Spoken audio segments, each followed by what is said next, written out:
연주쌤의 거꾸로 기술 과정, 기술적 문제 해결 과정 편입니다. 학습 목표 보겠습니다. 기술적 문제를 해결하기 위해서 아이디어를 선정하는 기법에 대해서 공부하게 될 거고요. 자, 그런 기법을 사용해서 아이디어를 구상하고 그런 기술적 문제를 해결해 가는 과정들을 생각해 보도록 하겠습니다. 자, 먼저 기술적 문제를 해결하는 과정을 좀 볼게요. 첫 번째가 문제 확인입니다. 네, 우리가 어떠한 생활 속에서 불편한 점, 개선할 점을 찾아서 먼저 그런 문제가 있구나, 이런 걸 개선하고 싶구나 라고 하는 것을 확인하는 단계고요. 그 다음에 그 관련된 정보를 수집 탐색하기 위해서 아이디어를 탐색하고 선정하는 부분이 있습니다. 우리가 이 부분과 관련돼서 아이디어를 수집하고 선정하는 단계에서 필요한 아이디어 사고 기법으로 확산적 사고 기법과 수렴적 사고 기법에 대해서 공부하게 되겠습니다. 자, 그 다음에 이제 수집을 한 아이디어를 모아서 그걸 구체화시키는 걸 얘기하죠. 네. 손으로 스케치해서 구체화시키거나 도면을 작성하는 걸 얘기합니다. 자, 그리고 그 구체화된 걸 이제 실행에 옮기는 거죠. 모형으로 만들거나 시제품으로 만들어내는 과정이 있고요. 그리고 제대로 해결이 되었는지 평가하는 단계가 있고요. 자, 평가의 결과를 보고 제대로 문제를 해결하지 못했다면 다시 돌아가는 되먹임의 단계로 해서 기술적 문제를 해결하는 과정을 거칩니다. 자, 그러면 아이디어를 탐색하고 선정하기 위해서 아이디어를 모으는 사고 기법 중에 아까 얘기했던 확산적 사고 기법에 대해서 얘기하겠습니다. 확산적 사고 기법이라고 하는 것은 다양한 해결책을 찾아서 가장 많은 아이디어를 생각해내는 거. 그러니까 아이디어를 여러 개를 생각해내는 것입니다. 네. 자, 그런 종류 중에 브레인스토밍 많이 들어봤죠? 뇌에 폭풍을 일으켜서 가능한 많은 아이디어를 끄집어낸다라는 거고요. 브레인 라이팅이라고 하는 게 있어요. 이것만 말 그대로 손으로 써가지고 아이디어를 끄집어내는 걸 얘기합니다. 자, 브레인스토밍부터 다시 한번 잠깐 살펴볼게요. 일정한 주제에 대해서 자유롭게 아이디어를 내는 회의 형식의 기법을 얘기하고요. 자, 브레인스토밍을 할 때 규칙으로는 비판이나 비난을 금지하지 않습니다. 그렇게 되면 아이디어가 많이 나오지 못하기 때문에 그 다음에 아이디어의 질보다는 아이디어의 양을 중요하게 생각합니다. 그리고 엉뚱해 보이는 아이디어도 자유롭게 허용해주는 분위기를 유지합니다. 그리고 다른 사람이 낸 아이디어를 연계해서 발전시키는 방법으로 하는 걸 브레인스톰이라고 합니다. 자, 브레인 라이팅 볼게요.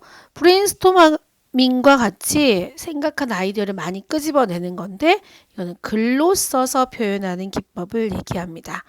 해결해야 할 문제를 제시해 주고요. 또 그 문제들을 각자 해결하기 위한 아이디어를 종이에 작성합니다.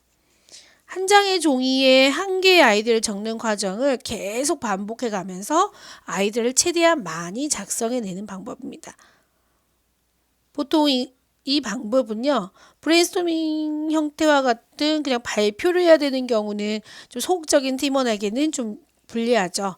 그래서 소수의 몇 명이 전체 의견을 주도할 수도 있고요. 자, 이런 것들을 방지하고 최대한 많은 팀원들에게 아이디어를 많이 가지고 올 수 있는 장점이 있습니다. 자, 그 다음에 아이디어를 모으는 기법 중에 수렴적 사고 기법이 있는데요. 이거는 확산적 사고 기법으로 많은 아이디어를 끄집어냈다면 그 아이디어를 평가해서 가장 좋은 아이디어를 선정하는 기법입니다. 네. 우리 교과서에는 PMI 기법과 아이디어 선별 매트리스 기법이 나옵니다. 하나씩 볼게요. PMI 기법은요. 제한된 아이디어의 장점이 뭔지, 단점이 뭔지, 또 흥미롭거나 독특한 점이 뭔지를 따져서 평가하는 기법입니다. P라고 하는 것은 플러스, 장점을 얘기하고요. M이라고 하는 것, 마이너스, 단점을 얘기하고요. I, interesting 해서 흥미로운 점, 독특한 점, 이런 것들을 얘기합니다. 자, 그리고 아이디어 선별 매트리스 기법을 볼게요. 여러 아이디어를 평가하는 방법이면서 분류해서 우선순위가 높은 아이디어를 선택하는 기법입니다. 네, 아이디어가 얼마나 참신한지 상중하, A, B, C, 또 실현 가능한지 상중하 A, B, C를 나눠가지고 아이디어들을 평가하는 방식입니다. 자, 그 다음에 아이디어를 이제 구체화시키는 방법이 있겠죠. 아이디어를 구체화시키는 방법을 살펴보도록 하겠습니다. 첫 번째는 스케치입니다. 우리가 순간적으로 떠오르는 아이디어를 그냥 간단하게 표현하는 방법을 스케치라고 합니다. 자, 아이디어 표현하는 또 다른 방법은 등각투상법이라고 하는데요.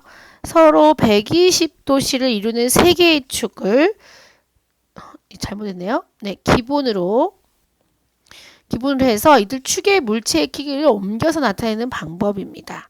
네, 지금 여기 보이는 것처럼 세 개의 축을 그리고요. 거기에 표현하는 방법이에요. 자, 그 다음에 사투상법이 있어요. 물체의 정면을 기준으로 수평선에서 길이 방향으로 45도 각도, 네, 45도 각도로 경사지기의 물체를 나타내는 방법입니다. 정투상법, 가장 많이 쓰이는 건데요. 정투상법이 있는데요. 물체의 각 면을 투상해내서 나란하게 직각 방향으로 물체의 모양들을 각각 표현하는 방법입니다. 보통 평면도 위에서 보는 투영해 시키는 거, 앞에서 투영하는 정면도, 오른쪽 측면에서 보는 측면도, 우측면도로 표현합니다. 자, 이렇게 아이디어를 모으고 선정하고 또 그것들을 어떻게 구체화해서 표현할 건지에 대해서 공부했고요. 다음 시간에는 표준과 표준화에 대해서 공부하게 되겠습니다.